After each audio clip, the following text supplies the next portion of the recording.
Thank you. I am Emma Condori Mamani. I am from Bolivia, and I am one of the co-creators. And Natasha is also here. So Natasha, could you introduce yourself and introduce the speaker, please?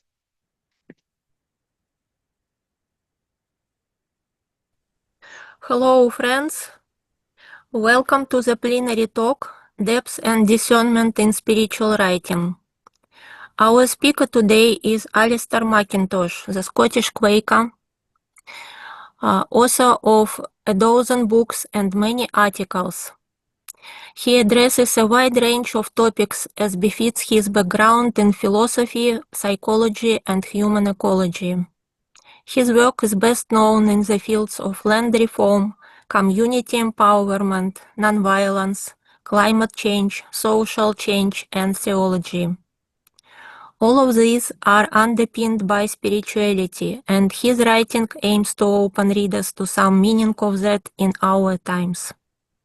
In his talk, he will draw from personal experience and begin with the recent publication in Russian translation, but by Friends House Moscow, of his book Riders on the Storm, Climate Change and the Survival of Being. Described by Professor Michael Mann as a climate primer of our times, this book leads the reader through the science and gently into the spiritual foundation of community, including Gandhi's approach to nonviolence. Alastair will move from that to his most explicitly spiritual book, Poacher's Pilgrimage, an island journey into land and soul, where he will speak about the writing process and 3 forms of mentoring that helped with the writing, in person, in vision, and in dream. He will conclude that if our writing as Quakers is to add anything that gets below the surface of our times, it must grow from a place of discernment into which the spirit can erupt in unexpected and beautiful ways. Alastair McIntosh was raised in a Presbyterian community in the Isle of Lewis in Scotland, worked for 4 years in Papua New Guinea, in close connection with Catholic social teaching. He is an honorary professor in the School of Education at the University of Glasgow and has spoken at venues ranging from military staff colleges across Europe to universities in North America and the Holy Trinity Sergiev Monastery in Russia. His books that are most easily available in North America are Soil and Soul, People versus Corporate Power, Spiritual Activism, and Poacher's Pilgrimage. He has been a friend, sometimes an uncomfortable friend, for some 40 years, and is a member of Glasgow Meeting.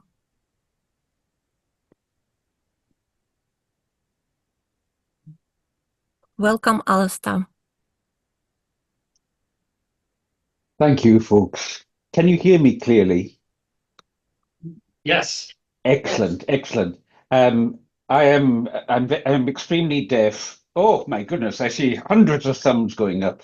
I'm extremely deaf and I'm being fed to this by Bluetooth through my hearing aids, but sometimes the microphone fades out a bit, in which case I need to switch to what's normally a less good microphone. So if by any chance I start fading out, if you give me the thumbs down sign, and I've already alerted Jennifer that there might be a possible issue there. Let's just take a moment of stillness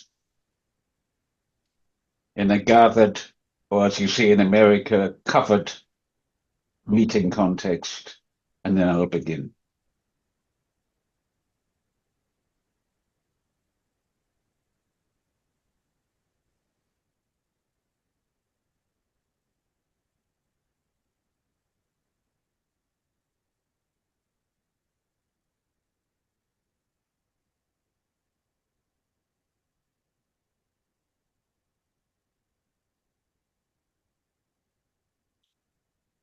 Well, friends, please do leave your cameras on if you're comfortable to do so. I've switched to gallery mode so I can see everything. And I just got a wonderful picture that I did so of Lynn Johanson's cat's backside.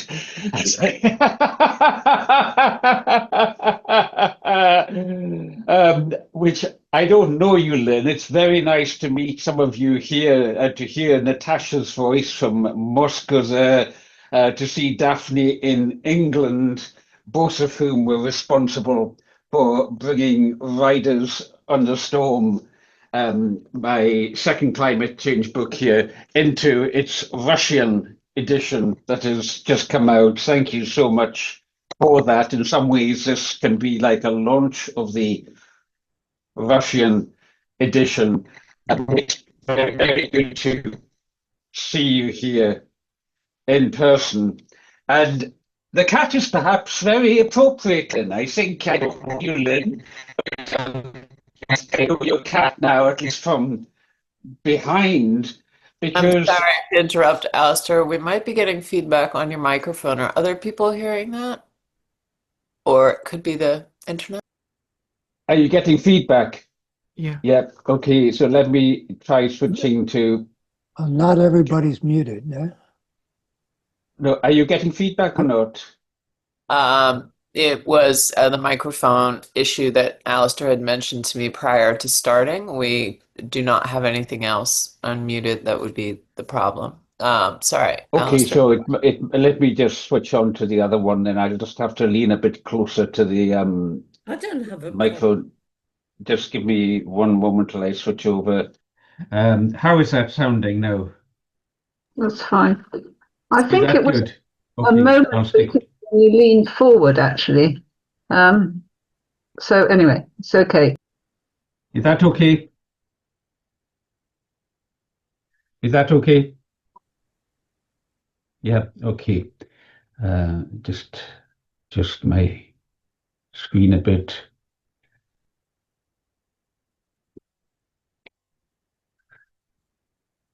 Yeah, it's very appropriate that we had the cat there, because my first writing that I did was when I was still in primary school. Stories and Poems by Alastair McIntosh, Volume 1, when I was 10 or 11 years old. And my mother had invented this character, Witch Wimble.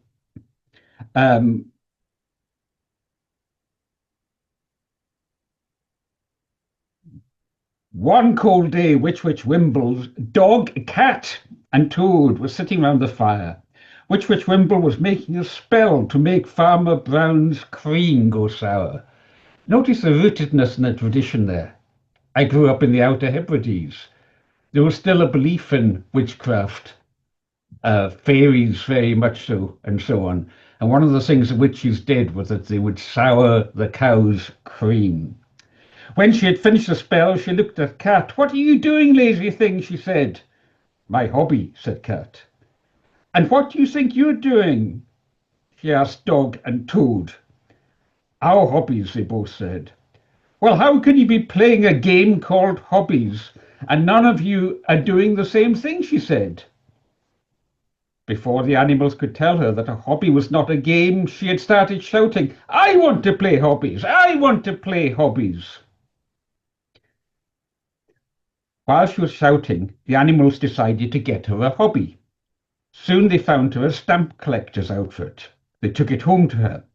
When she got it, she had hardly started when she said to the animals, "Who's the winner?"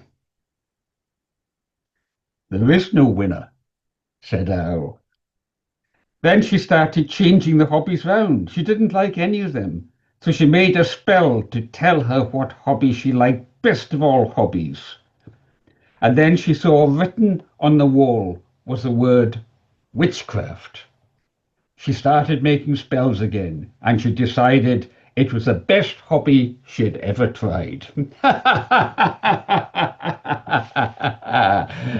The writing on the wall, you can see the theological influence there. King Nebuchadnezzar, I think it was, and the writing on the wall in the biblical context. You see how these things feed into our psyches, often in unconscious ways. when we are engaged in the writing process. So what I'm going to share with you today, folks, and this is not a written text, this is, I suppose, partly in the manner of Quaker ministry and partly in the manner, as we've just heard, of a certain hilarity. What I'm going to share with you is just spontaneously from a number of my writings and approach to writing.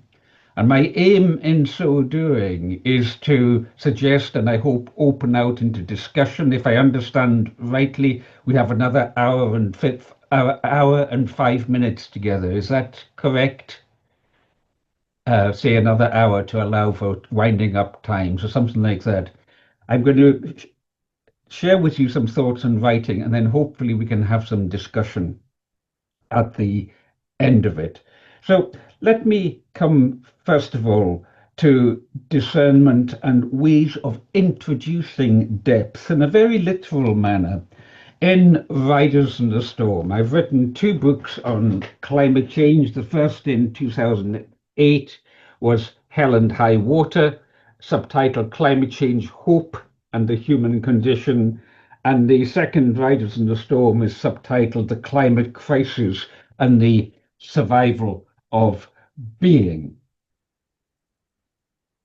And in both of these books, in the first half, I give a rundown of the mainstream science of climate change, focused on the Intergovernmental Panel on Climate Change's approach to that, what I call the consensus expert science. But I'm not actually interested in writing about the science of climate change, although I'm capable of doing so and do so.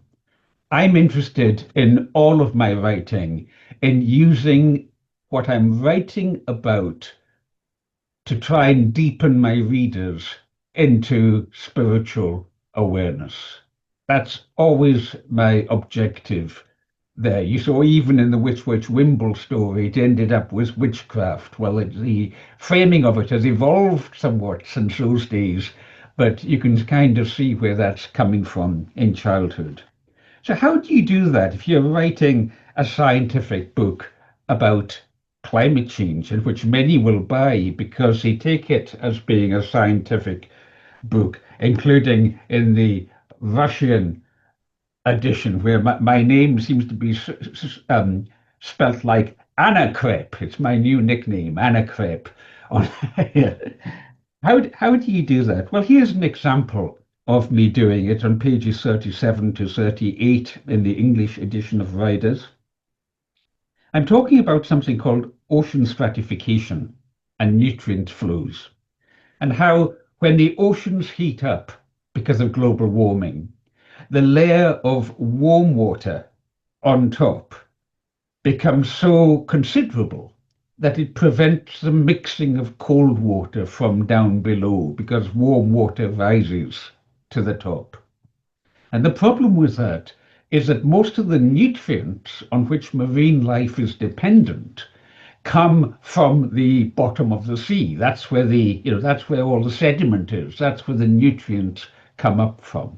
So when you get ocean stratification as a result of global warming or other causes, like when fresh water flows into the sea, you get an inhibition of that ability to for the waters to mix, and therefore for the nutrients to be brought up to the surface, where, thanks to the availability of light, which does not penetrate deep down, photosynthesis can take place, and your phytoplankton can then nourish zooplankton. Plant plankton can nourish animal plankton, which in turn nourishes the rest of wildlife. So how do you describe that? Here's how I've done it here. Such terms as density stratification can come across as very abstract. Yet on the water, they can be quite palpable. As a boy, I would go fishing with old Finlay Montgomery of Ranish, out on an arm of sea, Loch Grimshatter, that neighbours my own village of Lurbost.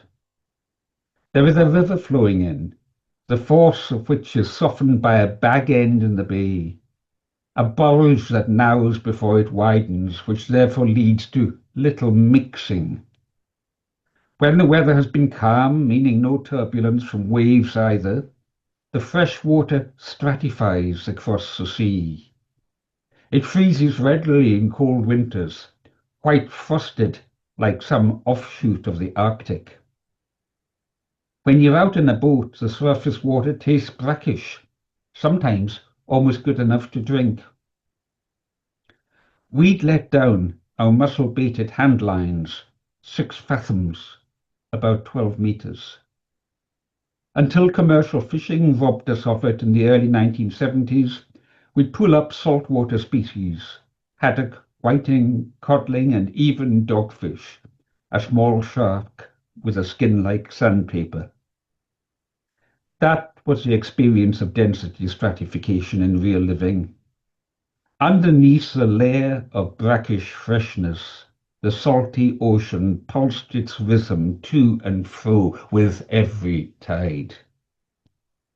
That was the experience of density stratification in real living. Underneath the layer of brackish freshness, the salty ocean pulsed its rhythm to and fro with every tide. Now you can maybe see what at least I think I am doing there, what I'm trying to do there. Whether it works the same on the reader is not for me to judge. But I'm taking a technical construct and I'm bringing it home, bringing it very much home to the village. I'm connecting with my own childhood, which is always a way to get through at a deeper level in people's psyche. I'm connecting it with vernacular life, with how we got our food. And I'm describing how, beneath the layer of fresh water that would often freeze in winter on the top, we could let our lines down into the salt water that had these saltwater fish species deeper down. Notice my use of the term fathoms. It's a nautical term. A fathom is 6 feet. Basically, when you're pulling up an anchor, 2 arms lengths, heave, ho, heave, ho. Each one is roughly a fathom in depth. It's now an antiquated term, but one that I use a lot in my writing because it's poetic. We speak of something being fathomless. Fathomless is the psyche of humankind. It's a poetic term in a way that meters or yards or feet does not have the same resonance. And then notice how the end there, I've woven the prose almost into poetry. You could say it is prose poetry. That was the experience of density stratification in real living. Underneath the layer of brackish freshness, the salty ocean pulsed its rhythm to and fro with every tide. End of chapter. That's what I'm leaving them with. So what I'm describing to you is a technique of writing. It won't be anything new to any of you who are familiar with writing, but I'm always thinking in terms of levels of depths, levels of psycho-spiritual depths. I'm always thinking, what is the appropriate level of psycho-spiritual depths for a given piece of writing? And usually I'm trying to max it out. I'm trying to see how much I can get away with in what it is that I'm writing about. I want to move on in this book. I'll stay with Riders in the Storm for a little while longer, into other ways in which in my writing I subtly weave Quakerism into it, usually not by telling but by showing, and sometimes, as in this passage, a specific nod to it when I think I can get away with it. but you won't find me. It's often said we don't proselytize in friends. You will rarely find me overtly proselytizing unless I'm invited to do so. But often I will weave in spiritual writing, or as an example I'll give shortly, what we call much loved Quaker phrases, patterns and examples I use all the time. And in fact, I've spent a lot of time discerning to myself what is the difference between a pattern and an example in that phrase that George Fox used. And the way I take it is that a pattern is a theory of change. A pattern is how you think you're going to do it. If you're going to if you're going to sew a dress, you buy a pattern for that dress and then work to the pattern. Whereas an example is a case study. An example is of it actually being executed, actually being done. And so further on, in a very difficult chapter to have written in this book, I'm looking at some of the problems in our activist movement and how sometimes our activism can get out of kilter with truth, and how damaging that can be when we, in the case of climate change, exaggerate what is happening. I was particularly concerned with people like the American ecologist Guy McPherson making the confident prediction that by the year 2026, every one of us human beings will be extinct because of climate change. And the way that fed into things like Extinction Rebellion, not just McPherson saying that, but a number of others making similar types of prediction. And the problem with that being that as 2026 approaches, it more and more discredits the science, and people who had swallowed that line uncritically discredits the science. It also discredits them having swallowed it in that form. So I'm talking here in this chapter 6 about truth and untruth. Satya in the Sanskrit meaning truth, also meaning being, and asatya or asatya, untruth, in how we do non-violence in our activism.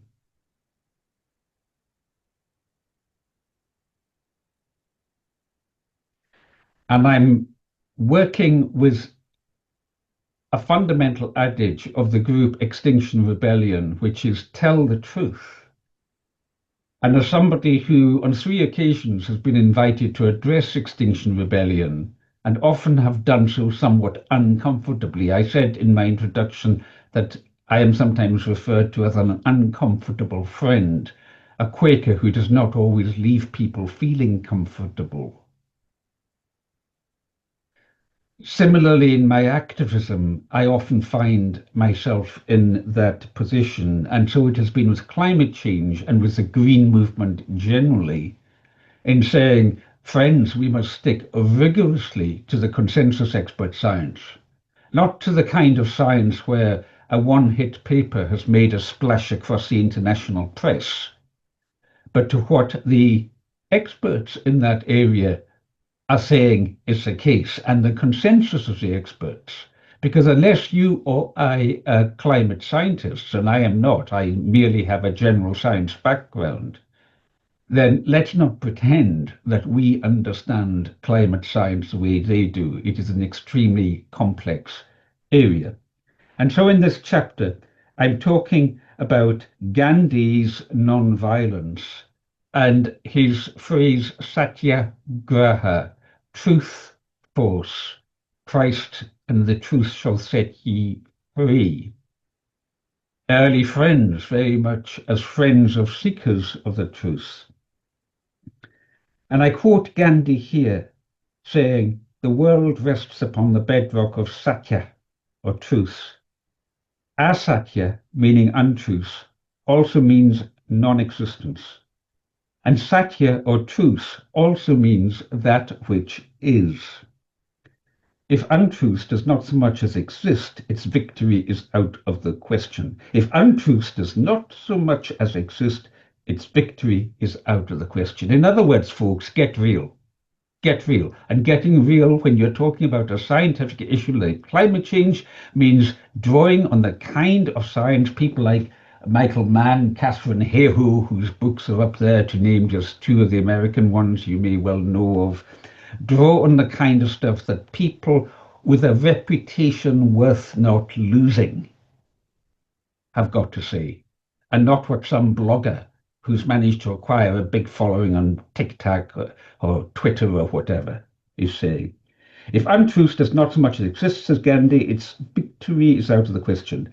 And truth, being that which is, can never be destroyed. This is the doctrine of Satyagraha in a nutshell. And I continue. Tell the truth, therefore, cannot be for governments alone. It can never be a demand projected only onto others. The hand that points may point other fingers back to the holder. To suggest that our predicament over climate change arises purely out of being the helpless victims of external oppressive forces is to deny both our share and responsibility, however much constrained by options available to us and by misinformation, and our capacity for agency, the capacity to act. Gandhi said that if we start to understand ourselves as souls, we are never left bereft of agency. It is rooted in our dignity upheld by God. That is our sword and shield, the force of graha that emanates from Satya. You see the point here that if we are climate change or any other kind of activists, and we are claiming to use non-violence, our shield will only be effective and our sword will only be sharp if it holds as firmly to truth as best we can discern it. And therefore, again, the importance, drawing from Quaker tradition, of discernment and our collective techniques of discernment. I often refer people to this wonderful book published in America some years ago. You can still get it secondhand, Insight and Action, from New Society. Is it New Society? It's called, I think it is, New Society Press. And about half of that book is about Quaker method in Meeting for Clearness. And when COP26 was taking place in Glasgow here in 2021, which coincided with the publication of this, when COP26 was taking place, my wife Veren and I ran workshops for climate change activists on how to hold meetings for clearness in order to discern the activism we might do. Let me push on with this quotation that I'm still reading to you. Such spiritual reading, nay, experience, is unacceptable and invisible to the materialistic worldview. It is of a deeper, interpenetrating order of being. That is why the Mahatma repeatedly insisted that the root of Satyagraha is prayer. Prayer is more than any form of words. You'll see me channeling T.S. Eliot's Four Quartets here. Prayer is letting go into what the Sanskrit calls the Atman, the great meridional overturning circulation of the soul, the Atlantic meridional overturning current or circulation. And I'm hijacking that phrase from the science to weave it in here. A space from where we not so much demand of others, for that would violate their dignity, as beseech of them. So much activism is about placing demands. I'm looking instead, again channeling T.S. Eliot's Four Quartets, at beseechment. A space from where we not so much demand of others, for that would violate their dignity, as beseech of them.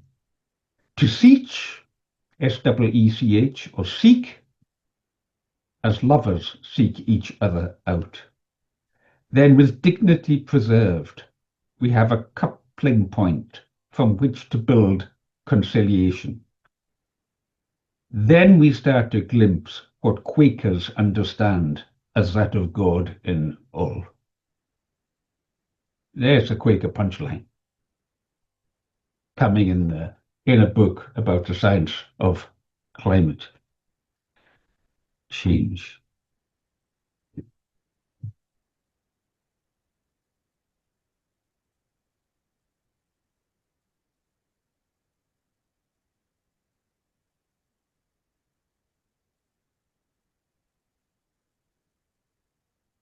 And then towards the end of the book, I talk about the work I've been involved with for 40 odd years on land reform in Scotland, the rebuilding of community, of place, mainly rural, but also urban in Glasgow, where I live here.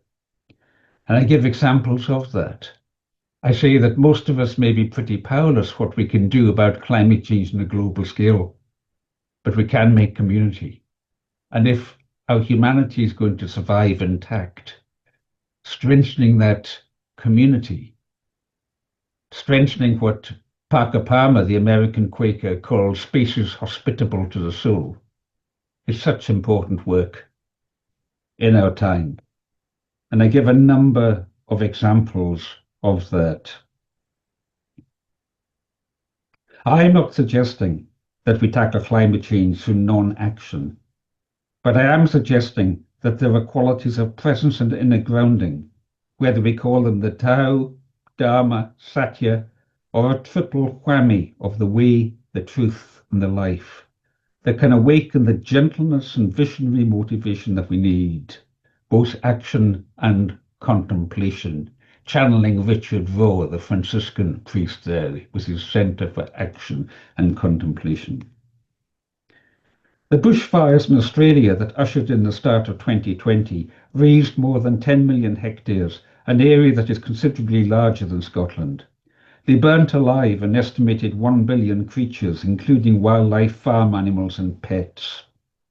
With old-growth forests and other long-established habitats gone, some threatened species will probably have met their holocaust of extinction.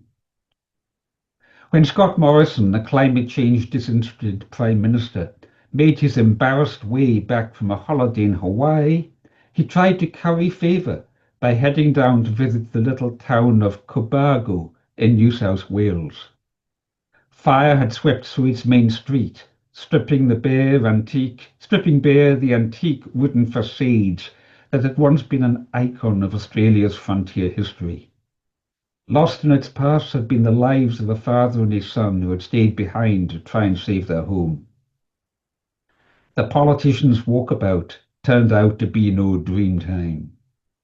No rainmaker's hut awaited him in Cobargo. "You won't be getting any votes down here, buddy," one man heckled. "How come we only had 4 fire trucks to defend our town?" a woman shouted, as Morrison hurried back to his official car. "Because our town doesn't have a lot of money, but we have hearts of gold." How come we only had 4 fire trucks to defend our town? Because our town doesn't have a lot of money, but we have hearts of gold.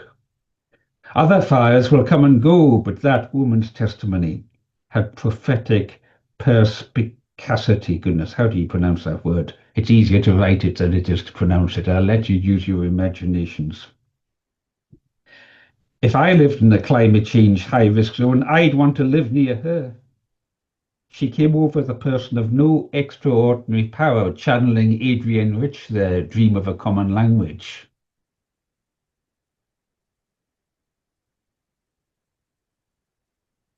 She came over the person of no extraordinary power, no special education, and certainly not of manners in the manner to which a prime minister might be accustomed. But she showed the makings of a rainmaker. And there I'm drawing on Carl Jung's story of the rainmaker, which I won't go into now. How's my time going? Okay, let's move on from Riders on the Storm. I want to look at another use of discernment in our writing and communication. With the BBC, there is built into its charter what is called a religious broadcasting obligation. There must be a certain amount of time given to religious broadcasting. And one of the ways in which this is expressed is in a program called Thought for the Day, which is a 2-minute reflection that goes out in the morning news program, in the main current affairs program. And I do that on the Scottish BBC on Radio Scotland. So one of my books, Parables of Northern Seed, is a collection of these 2-minute pieces. And Thought for the Day needs to be based on something in current affairs. It needs to be based on what is happening in the world or at that time of the year, something that people can relate to. Needs to be based on that, but also have a faith element to it. And a little while ago, I got a message from our local meeting, Glasgow, saying, is there any chance you might be able to mention World Quaker Week, which of course we are in just now, if you're doing any Thought for the Day? And as it happened, I was doing Thought for the Day on, when was it? On Tuesday, whatever, 30th September, whatever day that was. Tuesday, I think it was. Yeah, it was Tuesday. It was Tuesday. And so I had to think, how could I tie in something that was seasonal or topical in the news with something that would allow me to tag in something about World Quaker Day and what Quakers were about without being evangelical about it. And so I'm going to read you Tuesday's thought. I mean, I could have done, if I'd thought, I could have done it a bit. Oh, hang on. No, I won't try and complicate it by trying to switch it on. The actual recordings are on my website, but I will get into a burach if I do that. The burach is a Gaelic word which I use in this text, and a burach is an almighty muddle. An almighty muddle. What other words are there? We means small. Any other words here that are colloquial? I think burach is the main one, B-U-R-A-C-H.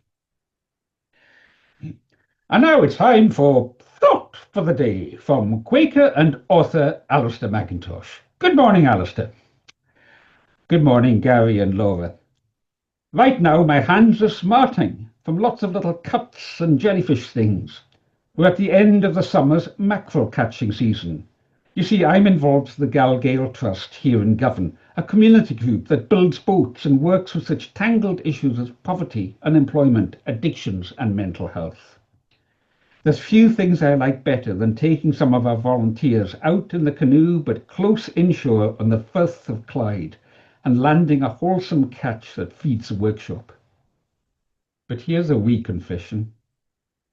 It came to me last week as I was untangling an almighty burach with one of the lines. In a thought for the day fully 17 years ago, I told you faithful listeners out there, fishing teaches us that everything is interconnected. You can't pull on just one loop of a tangled handline without finding it is joined to all the other loops. It seemed a fitting metaphor of life, or so I thought. But a certain scrappy Mick, who often drops by the Galgale workshop, was having none of it. Always with a heartening smile, hands of wrestled leather, and with fingers and a mind that's blunt as bolts, Mick earns his living as a scrap collector. I heard you in my van heading up the west coast, he said, and you told it to them. All wrong. You don't pull on the loops. That'll only tighten them. You spread the tangle out, then one by one you draw each of the loops back from where they came. So that was me telt. Now, it happens that this week is World Quaker Week, a chance to share a little of what it is that we Quakers believe. We have a well-loved phrase, think it possible that you may be mistaken. It's one that's easy to apply to others, especially politicians, but harder to apply to ourselves. And if Scrappy Mick's out there heading down the west coast with his radio on, I hope he'll hear I've put it right. Think it possible that you may be mistaken. It only took me 17 years. And now it's time for the sport report.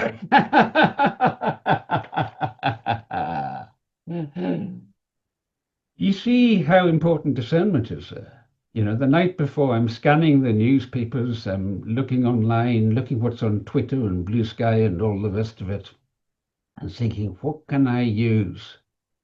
I confess, I even use AI to say, you know, what's coming up in the news tomorrow to try and get a sense of, get it to do my scanning for me, just to find a hook or a peg, as they call it in the media, onto which to hang something. And then I'll have all these little anecdotes, like the story with Scrappy Mick telling me off that day, that I kind of save up. I've got a list of them, and I'll save them up until a time comes when I might use one of them in that context. While mentioning the Galgale Trust, Quakers have long been involved with prison reform, Elizabeth Fry and all of that.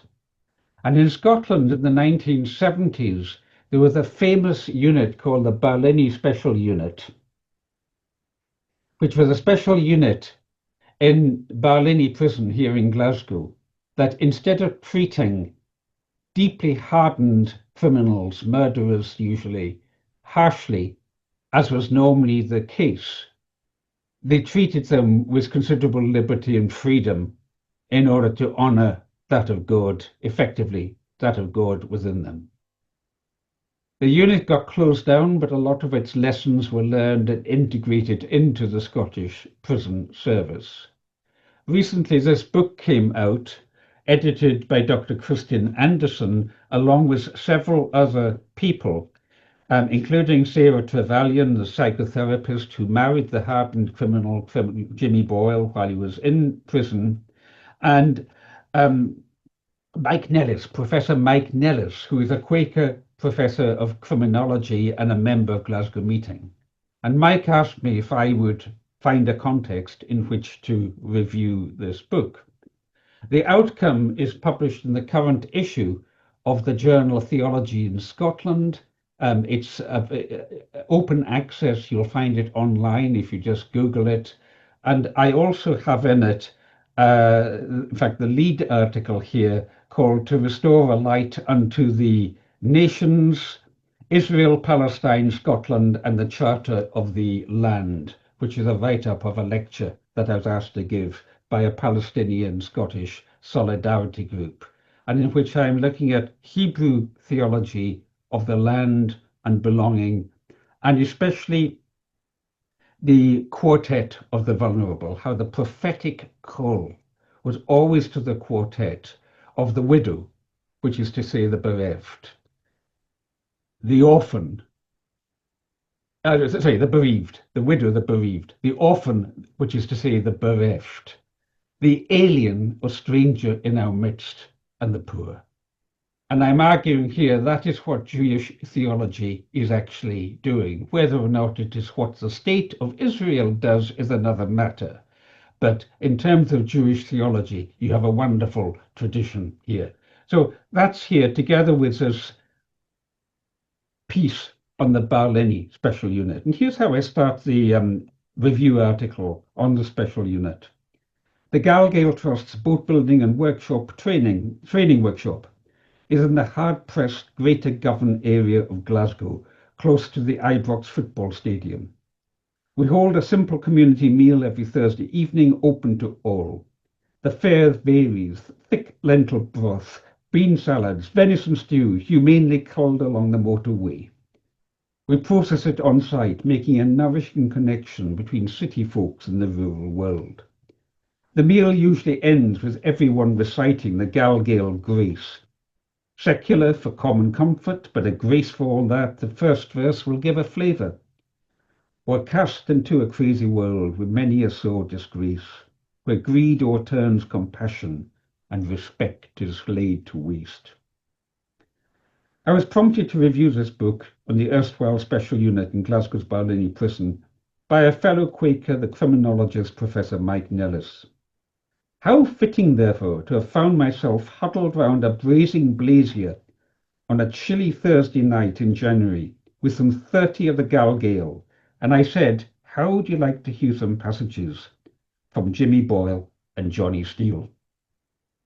Once two of Scotland's most notorious criminals, these are men born cast into a crazy world, from childhoods soaked in Glasgow's ruthless gangland culture of the mid-20th century.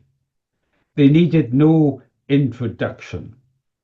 Folks come to us from Galgale by referral from their GPs, probation officers, social services, or just wandering in.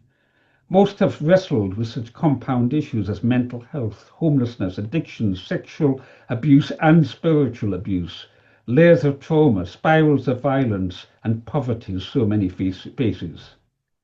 We try to hold a space hospitable to the soul, Parker Palmer again, where all are accepted and there's no need to hide anymore. 6 of those, 6 out of the 30, around the fire that night mentioned they'd served time, they'd been in prison. Sentences that ranged from a fortnight for a robbery to an 8-year term that included a spell in the Scottish Prison Service's once infamous cages.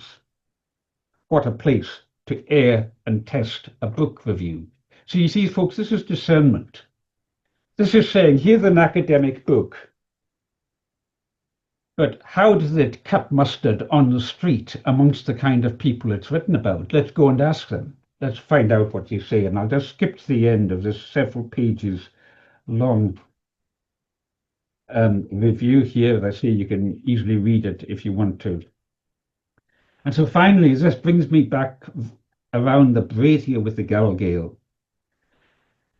You don't think of crime as anything wrong. You're just born into it. It's the way the world is. It's survival, said one of our people amidst nodding heads. Another said he'd done 2 stints inside, one recently and one 30 years earlier. The decline in literacy distressed him. Prisoners used to read books and emerge better educated. Now the system has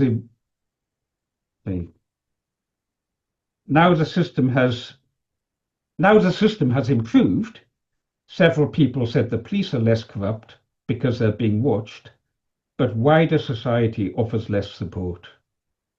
It's not so difficult, somebody remarked, to become an artist or musician when you're inside, but without community support, your resilience collapses once you're released. We should be providing mental health support, not building prisons. And privatization worries them. It will harm the rehabilitative ethos of the best prison officers. I muse that in all our near 30 years of the Galgale Trust, I've heard criticisms of the Scottish Prison Service, but never hatred, and even some profound appreciation. So there we go again. I mean, it's not rocket science. Discernment is not rocket science. Discernment from that Latin root, die to cut through, and ciner to separate, to cut through and separate, like sifting the gold from the gravel. Goodness, I better push on a little bit. I want to come now. I was wondering about showing you some slides. I'll come. I probably won't do that. I just want to cut through to Poacher's Pilgrimage. So this was a 12-day pilgrimage across my own island. That's the American cover from Cascade, from Whiffen Stock. By the way, because it's print on demand, that's rather expensive. It's about $40 or something for that book, and this is a special offer. I don't know if you can see that clearly there. That is a current British cover in the second edition. Same contents, just a new forward to it. You might find it's cheaper getting it online secondhand than the Cascade one, if you want to read it. And yeah, well, let me just see if I can screen share because it brings it alive a bit more.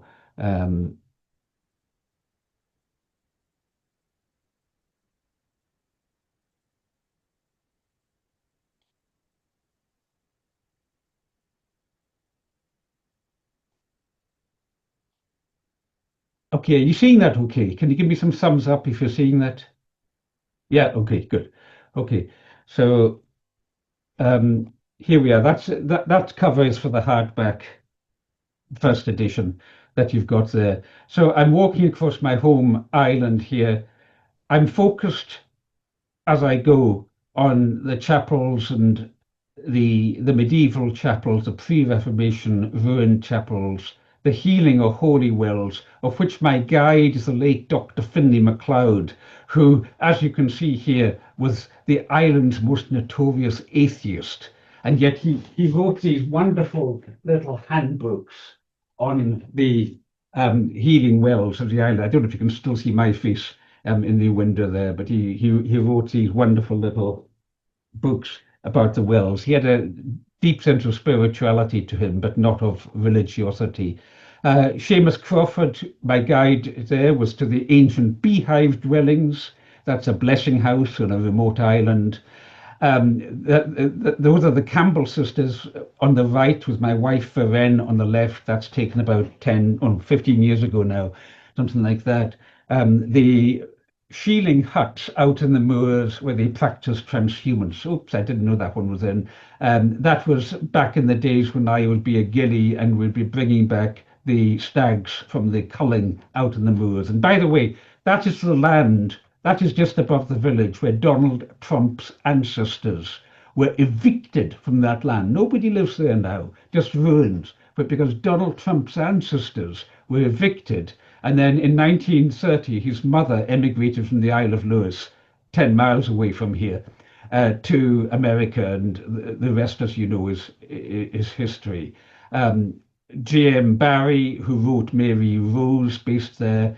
And I was coming on this pilgrimage, Poacher's Pilgrimage, after giving what was then an annual lecture that I gave for over 20 years in the Defence Academy of the UK on the Joint Services Command and Staff's College advanced and higher command and staff courses. So there you've got me in my kilt lecturing to the senior military about non-violence. And a lot of the book is a reflection on non-violence. Hang on, there we go. So I started off at one of these ancient chapel sites, one of the only two that has been rebuilt, St. Clement's here. Those of you who know my work from the book Soil and Soul, the best work, the book I'm best known for, will have read about the battle to save this mountain from being turned into a super quarry, a huge quarry for roadstones. And I walked for 12 days through our islands. Here was a day where I rediscovered what had been a lost well, complete with an old beer bottle in it for drinking from. At the behest, there we are, it was underneath that boulder, but the moss was a giveaway as to where it was. And 3 old women gave me a spade and told me to go and look for it. There's one of the women on the left there with a friend of mine.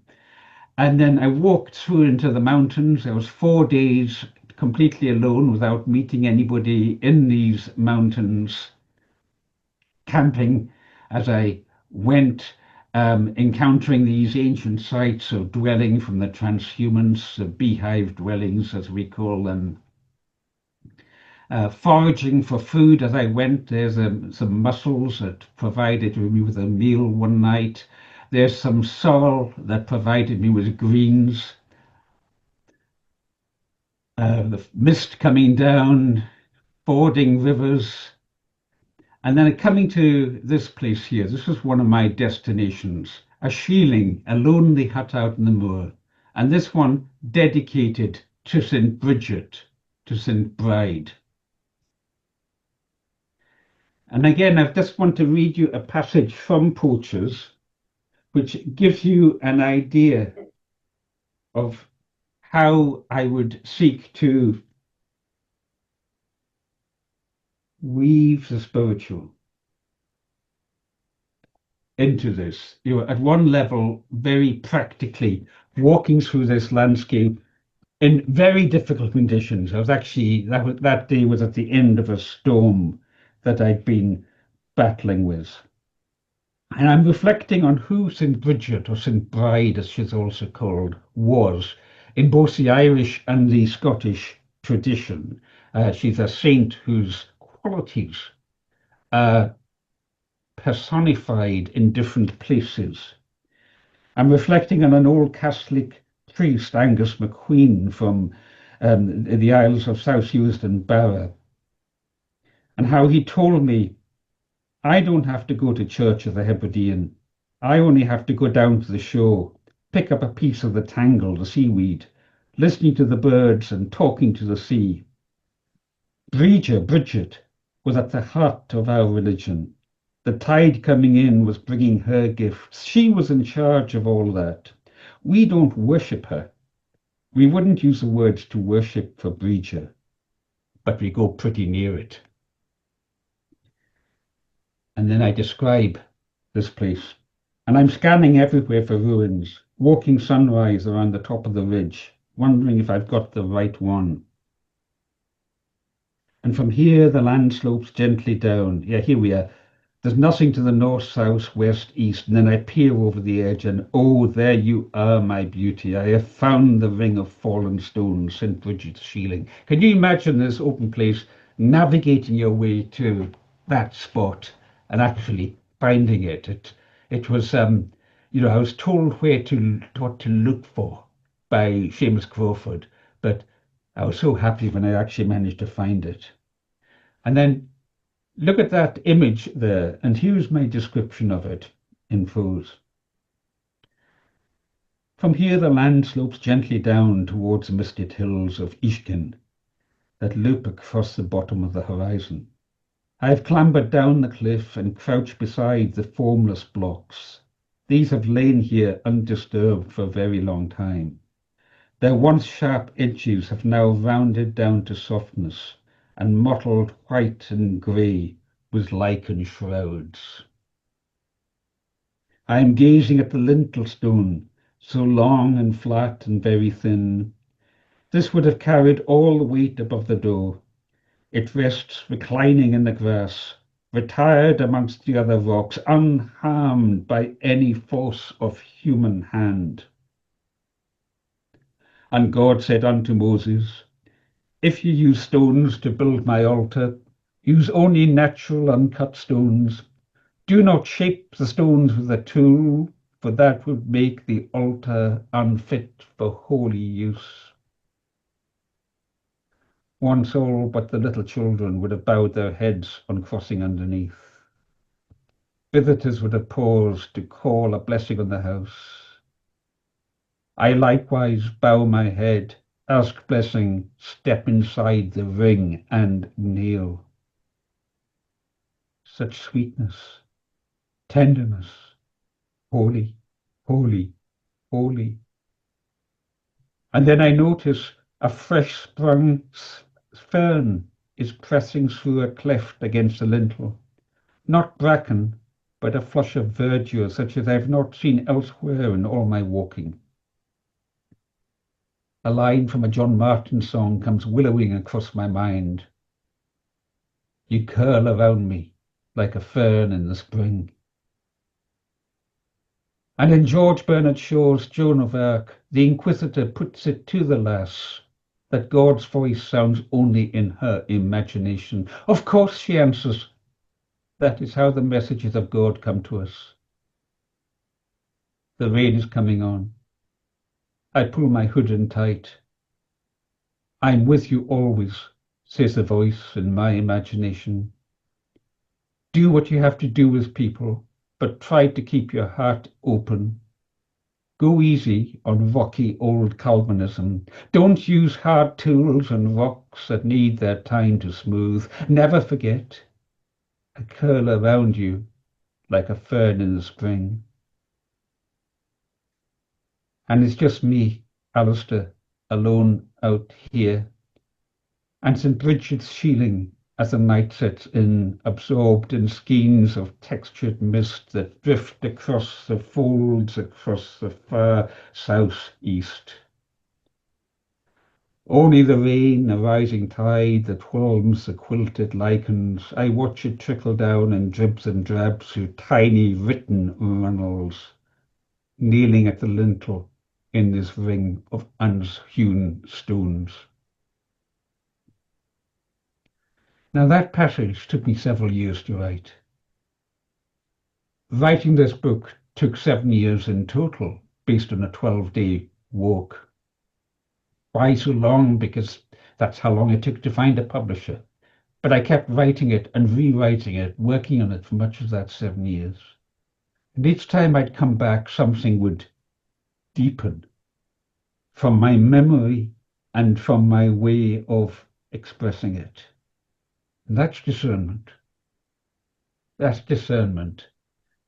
I have a saying when I feel frustrated with the slowness of things: God's work in God's time.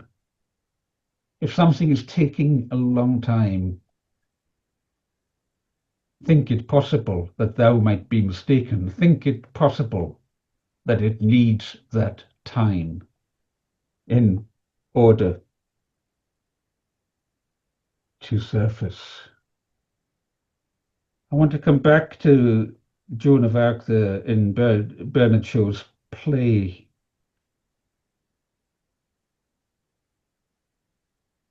The Inquisitor puts it to the young woman, that God's voice sounds only in her imagination. Of course, she answers, that is how the messages of God come to us. In Scotland, we have a concept called the carrying stream. Here's a book reflecting on the Diamond Jubilee of the School of Scottish Studies at Edinburgh University. Notice its title, The Carrying Stream Flows On. It's based on a line used by Hamish Henderson, the late Hamish Henderson, a Scottish folklorist, and his poem, The Carrying Stream. Listen to the shamanic magic of this. Under the earth I go, on the oak leaf I stand. I ride in the filly that never was foaled, and I carry the dead in my hand. There's method in my madness. Change elegy into hymn, remake it. Don't fail again, like the potent sap in those branches, once bare and now brimming with routh of green leavery. Renew it, remake it. Maker of poetry, maker ye must sing them. Maker ye must sing them. Maker of poetry, you must sing your poetry, is what I'd say in Scots. Tomorrow songs will flow free again, and new voices be born in the carrying stream. Tomorrow songs will flow free again, and new voices be born in the carrying stream. So the carrying stream is a cultural expression of what Jung would call the collective unconscious. It's what we're tapping into when we discern. And that brings me finally to mentoring and the essay that I have in this book on Christianity and Scottish literature from the Association of Scottish Literature on mentoring and carrying stream in Writing Poacher's Pilgrimage. You'll find this in the publications on my website. And I just want to close by summarizing 3 ways in which I experienced mentoring. You can read about them fully here.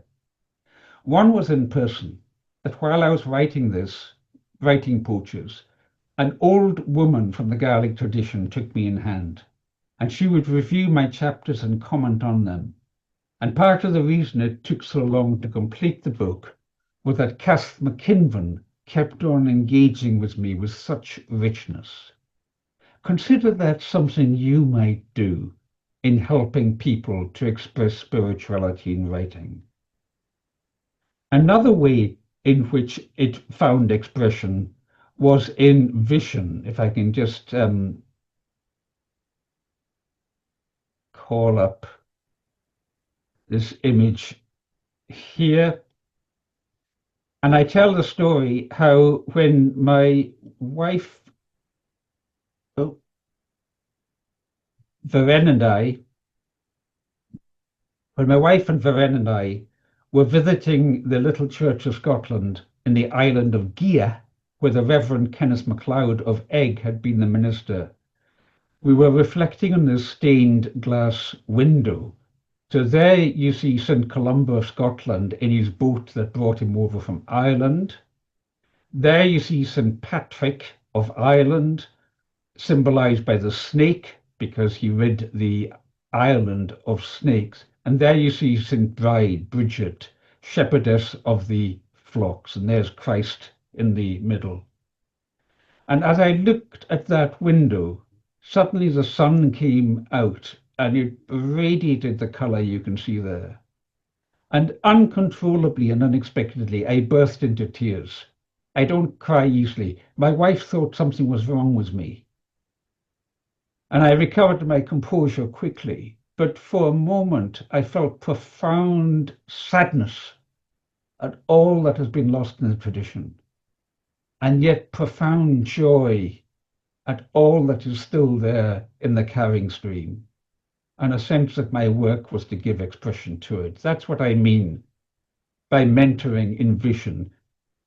Liberation theology says that the Holy Spirit erupts. It breaks in, not erupt, breaking out, but it erupts. The Holy Spirit breaks in like that. And finally, mentoring in dream.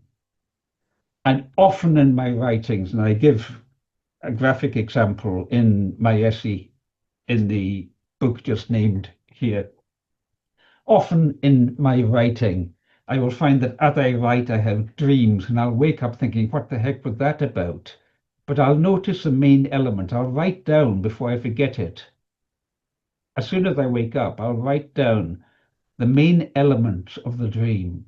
And usually over the next day or two, it becomes clear and I see what it's showing to me. So there you have mentoring in person, mentoring in vision, mentoring in dream. And in these ways, at least in my writing, I find that through such forms of discernment, I think it helps to build depth into the work that I do. Thank you, friends. If time permits, I'm happy to receive any comments or questions.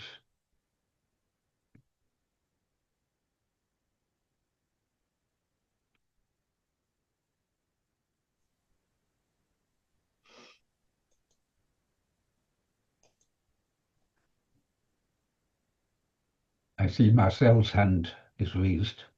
Yes, I'm particularly interested in Quakers and dreams, and I wonder if you can share a dream that mentored you in your writing. Yeah, I mean, the one I gave as an example there is I mentioned that J.M. Barrie's book, Mary Rose, which was about a little girl taken away by the fairies in a context of war trauma. So remember, I'd been speaking to the military.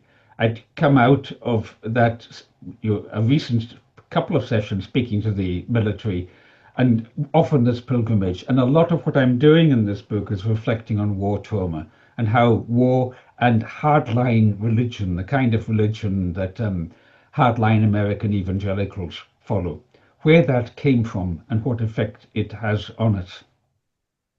Mm. And in this dream, I was on the walk. I was reflecting profoundly on J.M. Barrie, having been there in 1912 to write this play about the girl taken away by the fairies. The fairies kind of rescue her. The fairies in our tradition are a metaphor for the imagination, a way of talking about and understanding imagination. And in the dream, I was back at that point with the beehive dwellings. I was back at Claveg.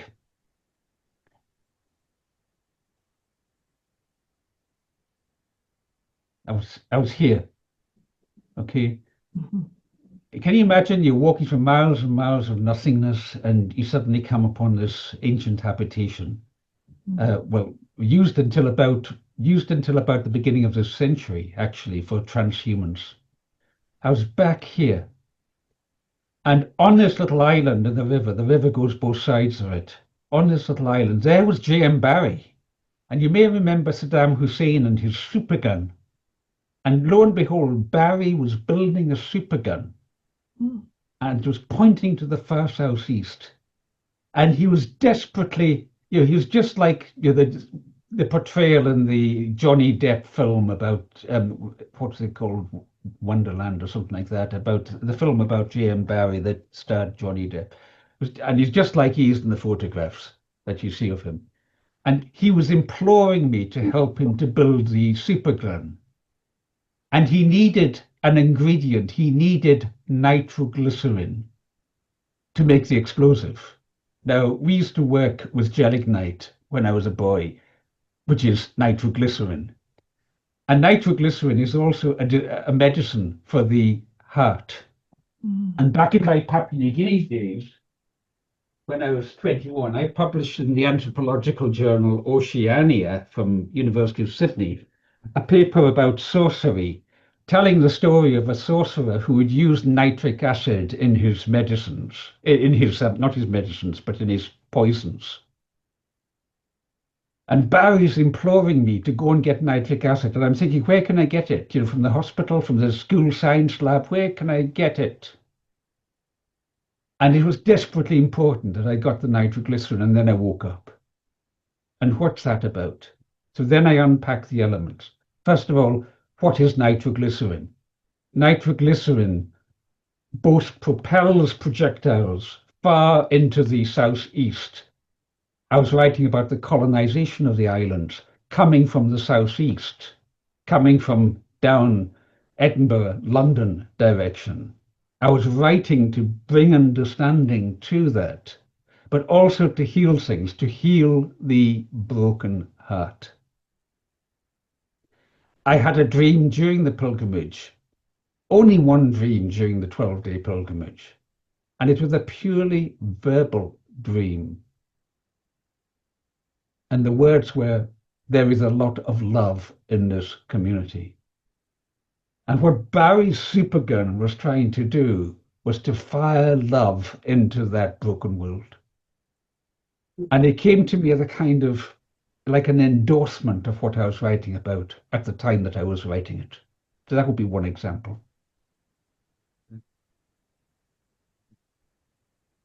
Thank you.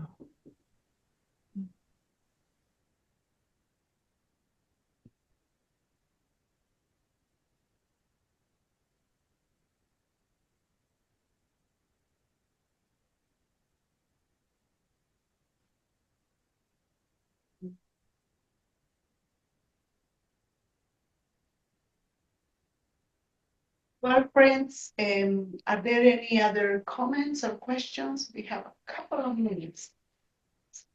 I saw Rex? Rex's hand go up. Yeah, I just want to say, Alastair, how I found your talk very inspiring. I hardly got questions. I want to absorb the many wonderful stories you've told and the poetic readings from what you've written. It's very inspiring and encouraging, and I hope you still keep firing that projectile from your little island. Ha, ha, ha. Well, interesting you say that, Rex, because I'm just thinking, you know, part of my making sense of it was, Barry, I write here, and I'll send the link for this chapter to you. Barry grows increasingly frantic. To fire the gun, he needs to make some nitric acid, get some nitric acid, blah, blah, blah, maybe from the school labs or the quarry where they mix their own explosive. I can't come up with anything more substantial, but I'm determined not to let him down. And then I wake up. And then a friend sent me this from the Isle of Skye, a writing about the Napoleonic Wars, and following them, a sermon from the fabled Dr. MacDonald of Ferintosh in the Highlands, in which he came back from the wars and he was walking one day down the street in Edinburgh when a word came to him, buy a Bible. He obeyed the voice, and from this dates a commencement of his awakening to a sense that he was a lost sinner, as he would have it in the Calvinist tradition. Afterwards, in telling freely his experiences to some of the Lord's people in Skye, he would say, it was in Edinburgh I was struck with the bullet of love. So there you have it, Rex, the bullet of love. And while you're here, Rex, the bullet of love, struck with the bullet of love. While you're here, thank you so much for all your writing. And I think our time is up, so to respect the time, blessed be. Thank you so much, folks, for giving me the opportunity to share with you. And I'll stick into the chat, if this stays open for a wee bit longer, a link to this chapter on mentoring and you folks might want to circulate it later.